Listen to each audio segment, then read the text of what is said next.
नमस्कार दोस्तों, आप क्राइम तक देख रहे हैं। बात करते हैं आज करोड़पति सिपाही की। इसको लेकर मैंने खबर भी बनाई थी, लेकिन इस खबर में बहुत दम है। दम इसलिए क्योंकि मैं अब आपको बाइफरकेट करके बताऊंगा कि दरअसल ये जो सिपाही है जिसका नाम सौरभ शर्मा है, इतना पैसा कैसे कमा लिया। 2015 में वो आरटीओ में एज ए कांस्टेबल भर्ती हुआ और 2023 में उसने वीआरएस ले लिया। इतनी जल्दी क्या थी नौकरी से वीआरएस लेने की? इसके पीछे वजह क्या थी? क्या भ्रष्टाचार इतना कर दिया था, इसकी डर की वजह से अलग हो गया, या कोई और वजह थी? आपको बता दूं इसके पास से क्या क्या मिला है। पहले आप हैरान हो जाएंगे सुनकर दोस्तों। ये जो कांस्टेबल है इसके पास से कुल मिला है 7 करोड़ 98 लाख, यानी जिसमें आभूषण है, चांदी है, नगदी, ये सब मिलाकर ये कीमत करीब करीब 8 करोड़ रुपए। कहां कहां से मिला है वो भी आपको बताता हूं। एक कांस्टेबल के पास इतना पैसा कहां से आया? कई सारी प्रॉपर्टीज का इसका पता चला है। पहला एक दफ्तर है इसका E7/657। उससे क्या क्या मिला है मैं आपको बता दूं।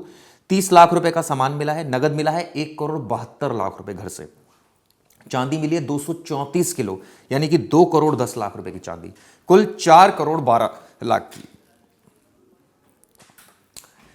इसके अलावा सौरभ शर्मा का एक और मकान है E7/78, वहां से मिला है 2 करोड़ 21 लाख का एक वाहन और घर के सामान की कुल कीमत है। सोना और हीरे आभूषण है 50 लाख रुपए के, नगद है 1 करोड़ 15 लाख रुपए, यानी कि 3 करोड़ 86 लाख रुपए। पहली जगह से जो मिले 1 10 100 1000 10,000 लाख 10 लाख करोड़, 4 करोड़ 12 लाख। दूसरे से मिले 3 करोड़ 86 लाख, यानी कुल मिलाकर हुए 7 करोड़ 98 लाख के जो दोनों जगह अभी तक मिले सामान, आभूषण, चांदी व नगदी कुल राशि। ये एक सिपाही के घर से मिला है। सोच सकते हैं आप। इतना ही नहीं है, इसका एक साथी है जिसका नाम है चेतन गौड़। दरअसल आईटी विभाग, ईडी और लोकायुक्त, ये तीनों को इसके बारे में जानकारी मिली थी। ये भी मिली थी कि आजकल ये ठेकेदारी का काम कर रहा है, मत्स्य ठेकेदार है ये। इसके बाद इसके एक दोस्त के यहां से रेड करना चाह रही थी पुलिस, लेकिन एक जंगल में ये इंफॉर्मेशन मिली कि गाड़ी खड़ी है। उस गाड़ी से क्या मिला? टोटल 10 करोड़ रुपए उस गाड़ी में थे। आप हिल जाएंगे, अगर ये अमाउंट देख लेंगे तो हिल जाएंगे। गोल्ड की बार्स मिली, यानी कि सोने की ईंट मिली 52 किलोग्राम, यानी कि करीब 40 करोड़ रुपए की, यानी 50 करोड़ रुपए उस गाड़ी के अंदर था अगर उसका मूल्य आंका जाए। अब आपको बताता हूं लोकायुक्त के छापे और इनकम टैक्स की रेड का काला बैग कनेक्शन भी क्या है वो भी आपको मैं बताता हूं। दरअसल ये कहानी कुछ इस तरह की, एक सिपाही है सौरभ शर्मा जिसका नाम है, और वो सिपाही आरटीओ में था। उसके फादर की डेथ हुई तो उसको नौकरी मिल गई, लेकिन उसने अनुकंपा के आधार पर नौकरी ली। लेकिन पता चला कि उसने उसमें भी फॉर्जरी करी है। इस फॉर्जरी में उसके परिवार के लोग शामिल थे। नौकरी करता रहा, भ्रष्टाचार करता रहा। ऐसा कैसे हो सकता है कि आरटीओ में कोई भ्रष्टाचार कर रहा हो और आरटीओ के अपर अधिकारियों को पता ही ना हो, सीनियर अधिकारियों को पता ही नहीं हो? खैर, मोटी कमाई इसने कम कर ली। इसके जो 2 घरों के बारे में मैंने आपको जिक्र किया, कैश के बारे में जिक्र किया, आपको ये बात हजम हो रही है? एक आरटीओ में जो सिपाही है उसकी तनख्वाह अगर माना जाए तो 40,000 50,000 होगी, लेकिन आप देखिए किस तरह से उसने एक विशाल काला साम्राज्य खड़ा कर लिया था। इसका जो दोस्त है वो भी ठेकेदार है। 10 करोड़ उसकी गाड़ी से मिल रहा है, 52 किलोग्राम गोल्ड की बार्स मिल रही है, यानी करीब करीब 40 करोड़ रुपए की। सोचिए।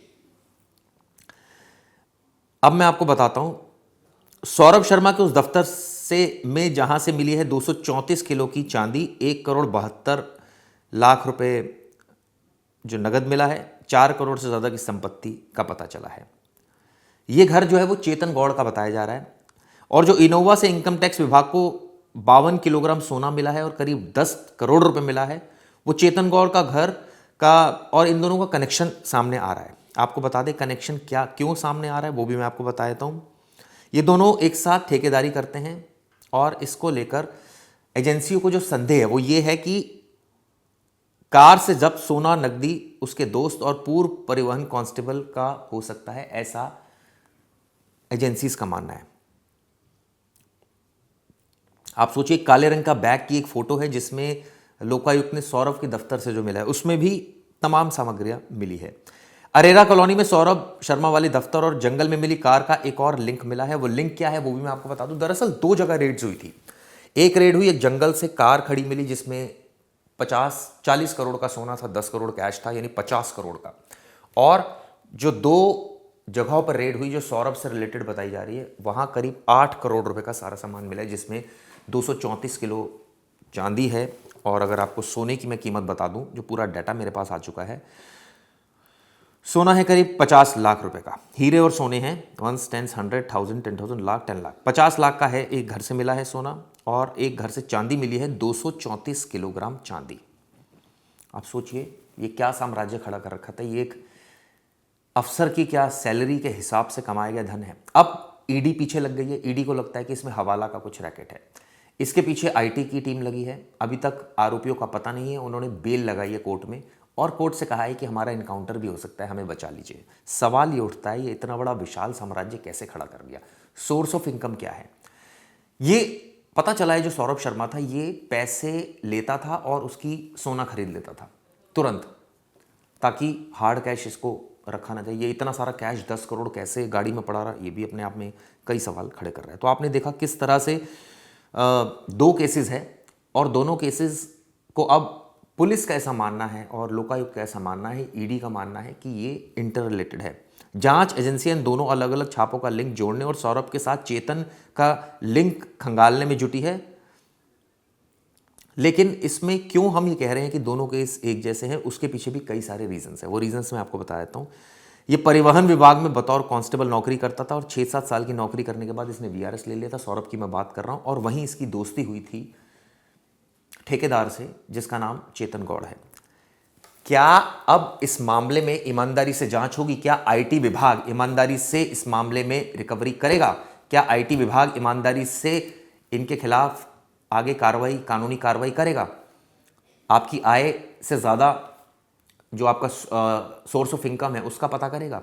दूसरा, ईडी अब इस मामले में ईमानदारी से जांच करेगा। आखिर ये अधिकारी किसकी शह पर फल फूल रहे थे, ये भी जांच की बात है। चेतन गौड़ का प्रोफाइल क्या है, ये भी जांच की बात है। कई सारी चीज़ें अभी निकल कर आ रही हैं, क्योंकि बहुत सारी चीज़ें अभी छिपा भी रही है एजेंसीज। उनका कहना है कि बहुत सारी ऐसी चीज़ें जिसके आधार पर आगे काम होगी। लवारिस कार में सोने की सिल्लियां और नकदी आधा दर्जन से अधिक काले बैगों में रखी गई थी, ये भी एक जानकारी मिली है। काले बैग में थी जिसमें सफ़ेद धारियां थी, ऐसा एक बैग था। कार चेतन गौड़ के नाम पर रजिस्टर्ड थी। ये जो कार है वो, दिलचस्प बात यह है कि सौरभ शर्मा के दफ्तर पर छापा मारने वाली लोकायुक्त टीम को भी सफ़ेद धारियों वाला, दफ्तर पर लोकायुक्त टीम को ऐसा ही काले बैग मिले हैं जिसके अंदर 240 किलो चांदी की ईंटें हैं। यानी कि बैग दोनों जगह सेम है। काले बैग का कनेक्शन ये है। एजेंसियों को संदेह कि कार से जब सोना और नकदी उसके दोस्त और पूर्व कांस्टेबल का हो सकता है। एक जो लवारिस में फोटो है, बैग दिख रहा है। यानी कि कहने का मतलब ये है कि इसीलिए बहुत ज़्यादा ये कहा जा रहा है कि दोनों का इंटर रिलेशन है। लेकिन सबसे बड़ी बात तो ये ना कि इतना कैश, इतनी रिकवरी आखिर कहाँ से ये इतने वक्त में कमा रहे थे, तो ये तो बिना अधिकारियों की शय के संभव ही नहीं है। आरटीओ में आपको बता दूं, रीजनल ट्रांसपोर्ट अथॉरिटी होता है, ऑर्गेनाइजेशन होता है। ये बेसिकली जो वाहन होते हैं जो सड़कों पर चलते हैं, सरकारी वाहन, उनको फिटनेस सर्टिफिकेट देता है। प्राइवेट वाहनों को भी देता है फिटनेस सर्टिफिकेट कि भाई वो चलने लायक है नहीं है, पॉल्यूशन के हिसाब से, और उनकी जो बनावट है, जो जिस तरह से ये व्हीकल बना हुआ है, क्या वो स्टैंडर्ड को फॉलो कर रहे हैं, ये परमिशन, फिटनेस सर्टिफिकेट देते हैं आरटीओस। आप सोचिए कितनी धांधली हो रही है, कितना भ्रष्टाचार हो रहा है भोपाल के इस आरटीओ दफ्तर में जहां पर ये सिपाही काम कर रहा था। इनके पिता की मौत हुई थी और एक फर्जी तरीके से वहां नौकरी इसने पाई थी। इसके अलावा जो आरटीओ का काम होता है वो जैसे कई वाहनों में सीएनजी किट लगती है, उसको भी पास करने का काम आरटीओ का होता है। बहुत सारी ऐसी चीज़ें जो आरटीओ पास करता है। ऐसे में सवाल ये खड़ा हो रहा है कि किस लेवल पर भ्रष्टाचार हो रहा था। आप सोचिए, क्या ये परतें खुलेंगी कि इसमें कौन सीनियर अधिकारी भी इन्वॉल्व था, कब से भ्रष्टाचार हो रहा था, कौन सीनियर अधिकारी इसमें शामिल था, किसकी शह पर यह सब कुछ हो रहा था, क्या उनका कोई कट था या नहीं था, वो तमाम लोग जिनसे रिश्वत ली गई क्या उनके काम हुए भी थे नहीं हुए थे, यह रिश्वत का पैसा कैसे रूट किया जा रहा था। अब ईडी इन तमाम चीज़ों की इन्वेस्टिगेशन में जुट गया है। यह खबर इसलिए बताना जरूरी था क्योंकि एक सिपाही के पास इतनी दौलत कैसे आ सकती है, ये सबसे बड़ा सवाल था। इसीलिए मैंने इस बारे में डिस्कस किया। ये वीडियो दोस्तों कैसी लगी, इसकी और परतें भी मैं खोलूंगा और एक एक परत को खोलूंगा ताकि आपको सच्चाई पता चल सके। धन्यवाद दोस्तों।